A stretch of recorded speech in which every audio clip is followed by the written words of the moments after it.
Greetings and welcome to my new calculus channel. My name is John Gabriel, and today I'm going to be talking about a dialogue I had with ChatGPT, a short dialogue, not a long one. And at the conclusion of the dialogue, I had this thought: if only mainstream mathematics academics could think like an AI, and a similar attitude might help too. So, let's see how this works. So I wrote an article in Greek, and I had ChatGPT consider the article, and we discussed it. So I said, what is the best way of saying infinity cannot be done in Greek? And consider this from a mathematical point of view where morons imagine that infinity is possible. So it says the best way to say this in Greek would be to say to apiro then μπορεί να πραγματοποιηθεί.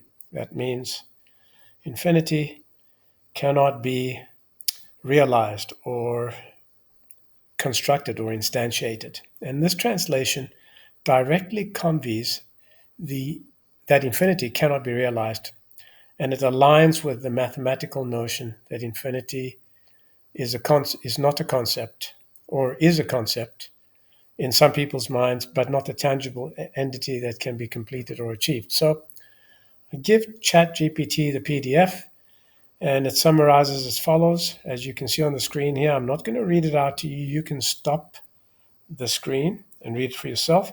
And then I ask it to tell me what are the key points. I don't care about the author or other opinions.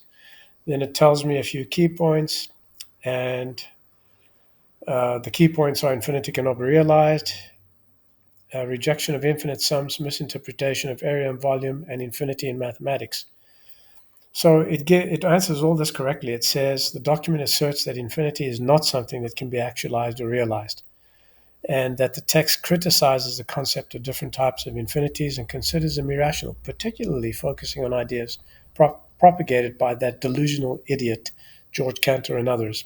Actually, there is no either. So ChatGPT doesn't know that. Rejection of infinite sums. The author argues that there's no such thing as an infinite sum, declaring it inherently impossible. And finally, there is a misinterpretation of area and volume. The document discusses that the concepts of area and volume have been misunderstood by modern mathematicians, particularly criticizing the misuse of these concepts in relation to infinity. How is area and volume defined and understood by the author? So it says, the author defines and understands area and volume in a classical and geometrical sense.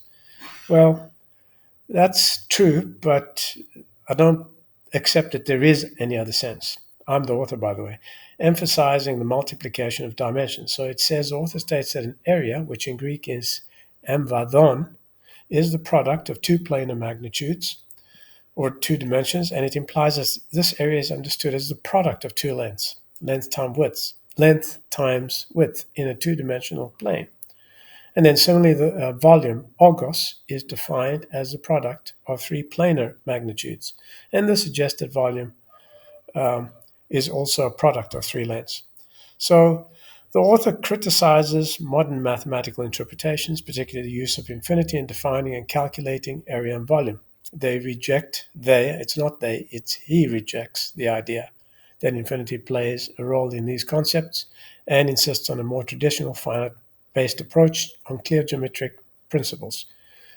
Do these definitions extend to surface area? Explain. So, how devious ChatGPT is? It says all the correct things, and you can stop and read it as I go across right there. So, stop now and read it, and then I say, how does the author avoid infinite sums? And again, watch. There is no direct answer from ChatGPT. So it says, gives all these 4 points. You can stop and read it slowly. And then I said, doesn't the author mention the use of the mean value theorem in overcoming the idea of infinite sum? And then look at this. It says, yes, the author does mention that as a way to overcome the concept of an infinite sum. And here is how it fits into his argument. It provides a way to handle the summation of many small areas without resorting to the concept. And the MVT essentially allows the approximation of a sum of many small parts by using a single representative value. And then, of course, that's incorrect because the MVT provides an exact value. So I said, that's insignificant information. Why did you not state it at first? That's significant information. And ChatGPT didn't state it. Here's its response.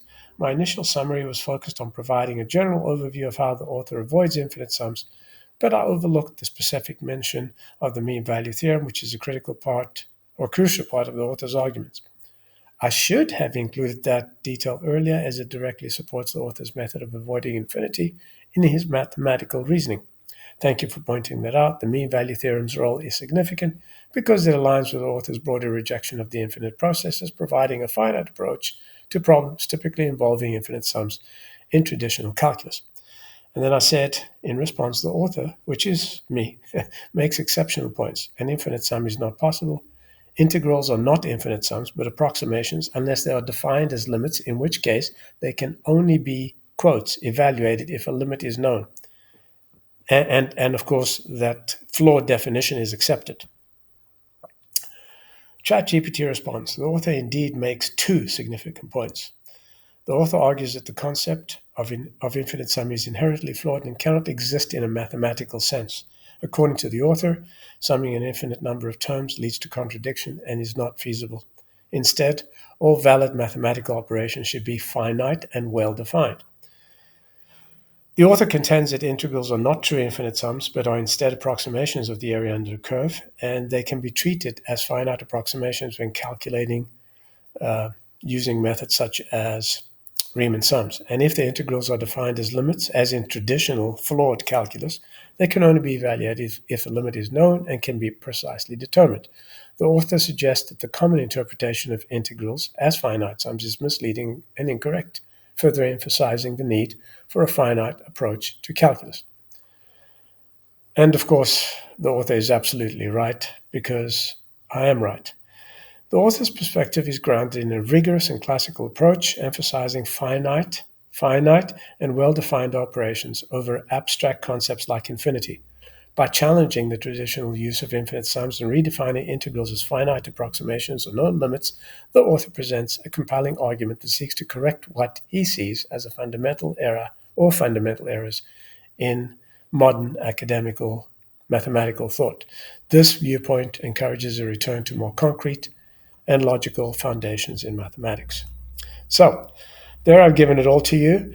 What I'll do is I'll place this text in the detail section and you can read over it yourself. I'm John Gabriel, and if you're not already a subscriber, become one. Subscribe to my YouTube channel and also follow me on academia. There'll be links to those too. Till next time, goodbye.